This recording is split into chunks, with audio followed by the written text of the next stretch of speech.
I'd like to invite you to take a little bit of a different kind of journey through Charlotte, North Carolina with me. There may or may not be some things that you know about our area that really might change the way you see and think about our Queen City. So Charlotte itself, we are the second largest banking capital in the US. We are right behind New York City. We have Bank of America, Wells Fargo, Truist. Most major banking institutions are here in Charlotte. So we naturally get a lot of people in the business and finance industry, and their average transition time is about every 2 to 3 years between moves. Charlotte's becoming a major player in the tech industry. We're seeing a 91% growth in this particular industry alone. So I'm seeing a great deal of transition and relocation to and from between cities in California, in particular the Silicon Valley, to the Charlotte area, and even countries like Japan, where these businesses are on the forefront of advancement in technology. Then a really fun fact that I enjoy sharing as a veteran myself is we are the largest non-military based veteran population city. We have all of these military bases surrounding the Charlotte area, but no major activity base here, but we have a continuously growing population of veterans and their families. So this could be active duty, reservists, retired people moving here for quality of life, for work, for affordability, any of those reasons. But what this also means is we have people when they're transitioning between work, military, family, they may also be going from Charlotte to somewhere else. Charlotte itself has several cities and several states and countries that play a role in where we see a lot of people coming and going from. And these cities include just about anywhere in New York, Texas, the biggest cities being Austin, Houston, and Dallas, and California especially, Silicon Valley, LA, San Diego, surrounding areas, even surprising areas like Oklahoma, Missouri, and other areas in the Midwest. We have, the mountains just west of Charlotte, so we get a lot of people, if they're not in Nashville, going out to Colorado and other areas to enjoy the weather. We have a lot of folks that come and go from Florida, Miami, Jacksonville, Tampa. I have sent people to buy homes in Italy. I have helped people sell in Spain and come to Charlotte, Bahrain. I have helped people go to and from Germany and Canada, things like that. So we have a massive international presence here in Charlotte.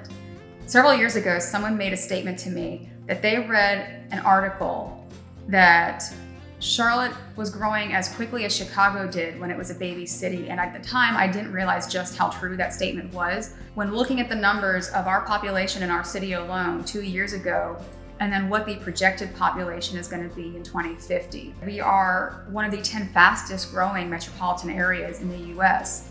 And likewise, having such a massive international presence, personally or professionally, we also have one of the 10 busiest airports in the world, for better or worse, constantly meeting the need for the international flights, inter-city flights for business or personal destination flights. And if you look at a map, like genuinely look where Charlotte is located on the grid, you are in such close proximity to major cities. You can be in the country in 30 minutes, you can be in the city in 15, you can be in Atlanta in 4, you can be in Florida in 8. You can access so many different parts of the globe, not just the US, by bus, by car, by train, by plane, getting to a port for a boat. There's so much about Charlotte that impacts our real estate market that people may not entirely realize unless they've come to experience Charlotte and learn about it on their own. Some of the information that our relocation department has extrapolated, and some of the information that I found on my own, are unique reasons that people are moving to Charlotte. And it could be beautiful cities and neighborhoods and homes, our close-knit communities. It could be, a lot of times it's family or work, but there's employment opportunities, lots of things to do in Charlotte, lower cost of living.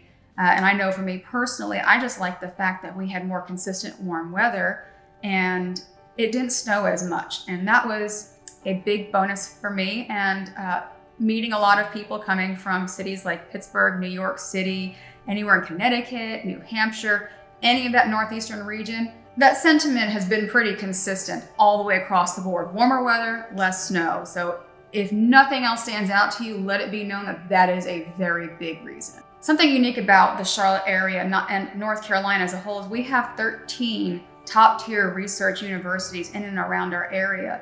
So we don't just have ample employment opportunities in unique industries as well as major industries across the board. We have education opportunities from elementary all the way up to doctorates. And those universities are major contributors to research and a lot of the things that we use to facilitate within other industries. And that's right here in Charlotte. So looking at Charlotte, you have a lot of options and diversity. We have two major lake systems, north and southwest of the city. So Lake Norman sits just north of Charlotte, and you have a variety and blend of unique neighborhoods that oftentimes you'll find a city within a city trying to apply those modern day conveniences that you might find in a city without directly being in one and having access to lake life. Lake Norman is the largest man-made lake. We have a very big population between celebrities, athletes, and the everyday average Joe, stunning homes and options galore. And then uptown, which any which way you go, you have any number of unique options and places to live, to work. There's a lot of history built into Charlotte. And then going further down into places like Myers Park, where Queens University is, a lot of antebellum history going into South Carolina, and Lake Wylie, which extends from the Catawba River. Also another wonderful place to live. And a lot of people find the benefit of living in South Carolina for the lower property taxes so they can commute into Charlotte. Because you throw a stone, you're in South Carolina, so the commute isn't terrible and it's pretty accessible. West of Charlotte, you're gonna find areas like Belmont, Gastonia, places that are slowly becoming more popular and have a decent population, but still give that small town quintessential Southern vibe that people love. So looking at Charlotte, there's options galore, different lifestyles, different employment opportunities, and accessibility that can meet just about anybody's needs, no matter what they're doing or where they're coming from. Comparatively speaking, we are still more affordable than the rest of the country. Charlotte is still consistently appreciating in home values, and it's still a very hot market for buyers and sellers. But if you look at the rest of the country and home prices and what you can get in Charlotte and surrounding areas versus, the West Coast, the Northeast, we still have a lot to offer, and people are still finding you can get more bang for your buck here, and then add on education opportunity, employment opportunity, and diversity. And that's the beautiful thing about the real estate market here in the Queen City.